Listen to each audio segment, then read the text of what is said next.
Assalamualaikum warahmatullahi wabarakatuh. Selamat malam untuk sahabat Peters Kanjefman dimanapun Anda berada. Selamat datang di channel Kanjefman.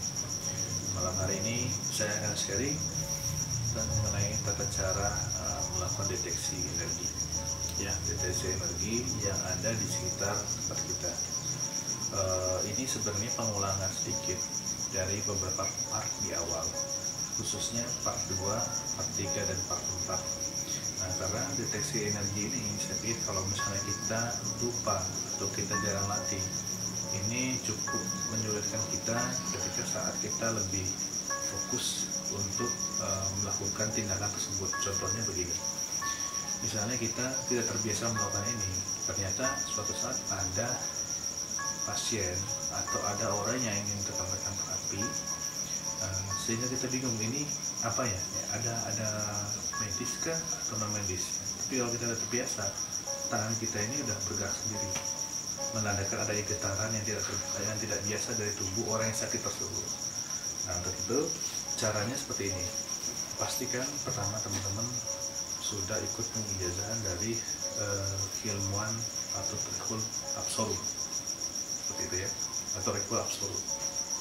Jadi pastikan teman-teman sudah ikut pengijazahan dari bagian keilmuan Fiqhul Absolut di part 3.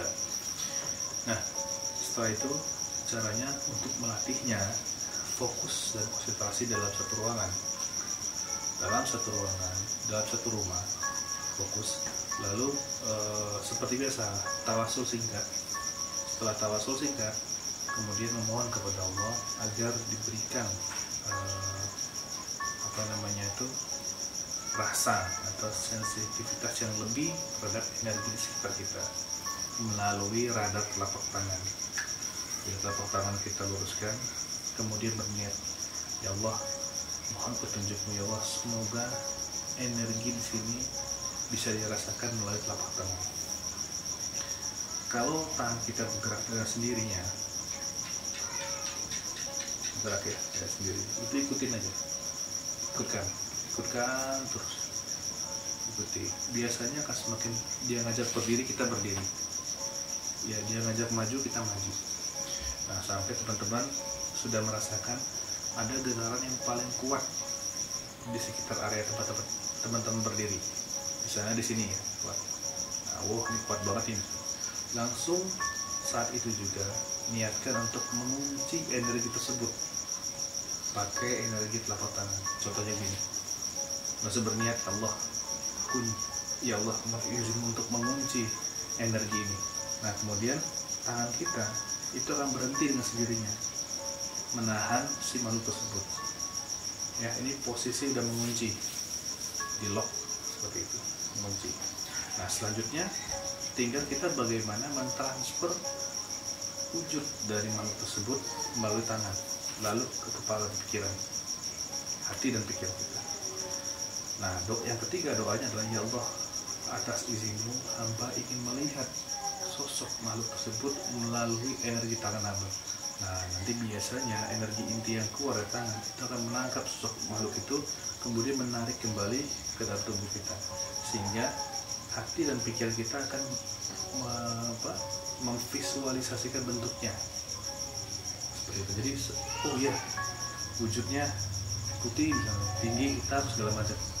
Nah, latihan ini terus menerus karena kita kan bisa membedakan mana yang ilusi, mana yang sugesti, mana yang bukan. Nanti akan terpisah dengan sendirinya kalau kita sering-sering latih. Jadi ada 3 hal. Pertama, minta berdoa kepada Allah untuk cek energi. Yang kedua, setelah dapat dikunci. Yang ketiga, agar bisa ditransform, dimanifestasikan visualisasi dari makhluk tersebut. Nah, sehingga kita akan tahu, oh seperti ini. Awalnya akan seperti ini, tapi lama-kelamaan tidak perlu ini lagi. Mata kita pun sudah akan terasa, tangan kita seperti ini akan berasa. Nah, ini dari tata cara di part 1, part 2, dan part 3. Untuk membuat agar energi kita bisa stabil, selama proses latihan, baca terus aja Latut Fiqhulnya pelan-pelan.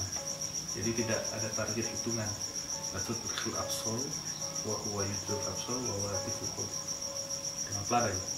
jedah dulu, kemudian baca lagi. Seperti itu. Ini latihan yang sangat penting, bekal yang sangat penting untuk teman-teman agar bisa difokuskan melatih ini juga. Jadi biar terbiasa semua. Yang saya sampaikan ini adalah basic dari kebatinan.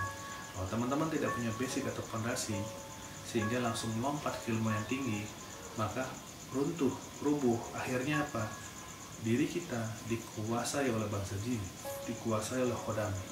Ya, kebalikan. Harusnya kita yang menguasai mereka, malah mereka menguasai kita. Karena apa? Pondasi tauhidan, pondasi agama dalam diri kita tidak ada. Kita langsung melompat ke ilmu yang tinggi-tinggi, sedangkan yang pondasi tidak dibangun. Seperti itu ya. Itu saja mungkin sharing dari saya. Semoga ini bermanfaat. Selebihnya nanti ikutin channel-channel berikutnya dengan Jeff Man. Assalamualaikum warahmatullahi wabarakatuh.